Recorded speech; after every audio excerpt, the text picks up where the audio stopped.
Disclaimer: the purpose of this video is for educational purposes only. The information in the video does not constitute slander or libel, as the information provided is publicly available on the internet. Hello, and welcome to a new episode of the Student Loan Protection Podcast. Today we're going to be talking about E.C.M.C, otherwise known as the Educational Credit Management Corporation.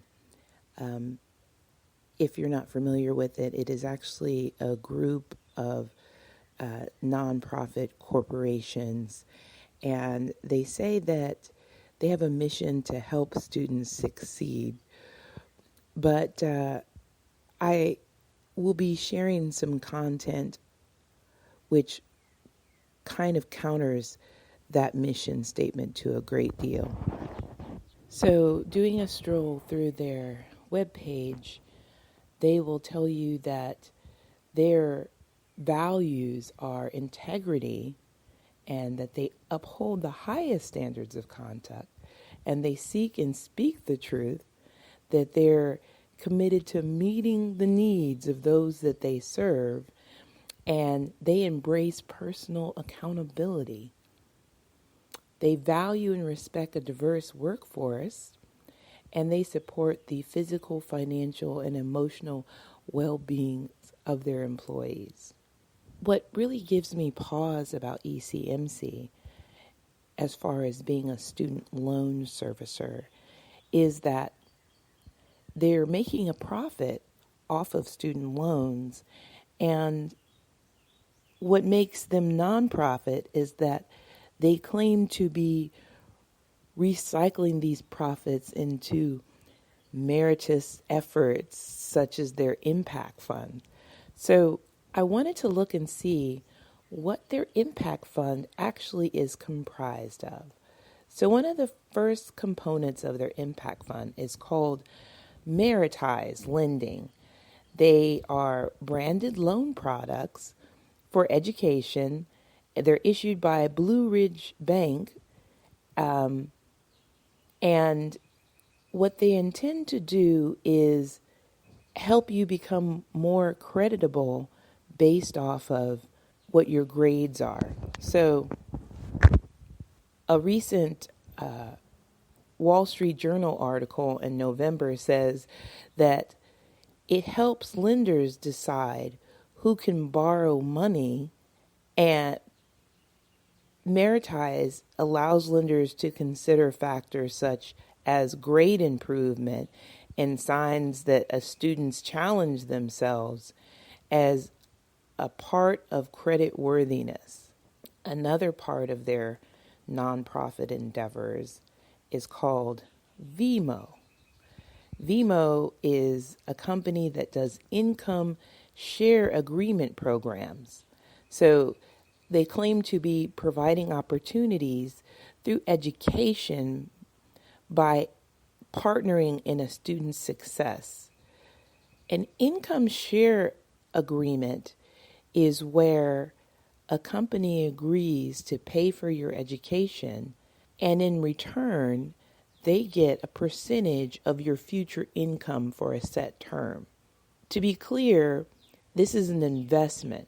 So there's no break point for them. They're going to get 2 to 3 times more of what they paid for your education is mixed in the bargain, because they want a return on that.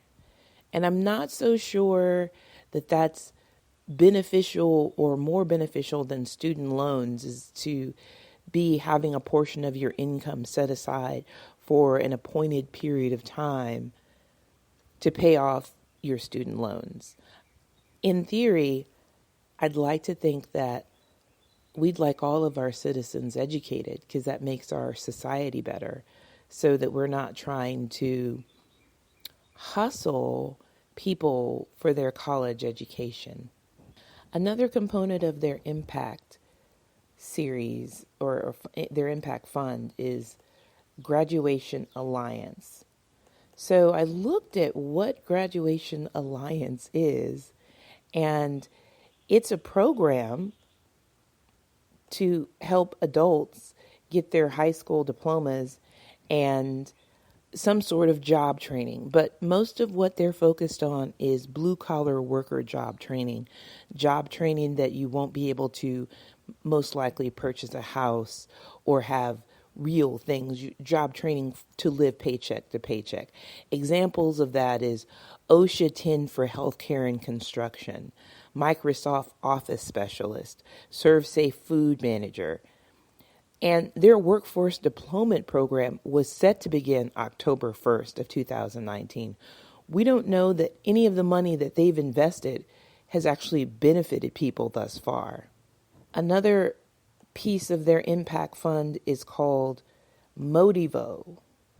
And Motivo is a better path to licensure or licensing for therapists and counselors. So Motivo is connecting new therapists with experienced supervisors to help them get the hours they need of supervision to qualify to be a fully licensed therapist.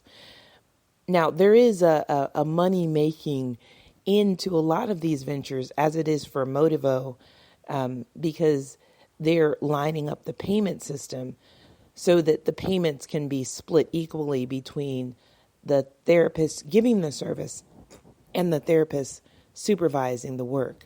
I think the most important thing when we're talking about this nonprofit that is a loan servicer is that they're being allowed to bundle the student loans to make money investments. So on their website, they talk about the Group Student Loan Trust. They state that these are asset-backed securities issued by the trust and that they are not registered with the United States Securities and Exchange Commission. The importance of that is ultimately that they are trying to make money. So your loan is money to them. In 2019, one of their trusts was composed of 17,000 subsidized loans, 12,000 unsubsidized loans, 599 plus loans, and then as a separate piece, consolidated loans. Consolidated loans are the loans that have been taken from their subsidized or unsubsidized states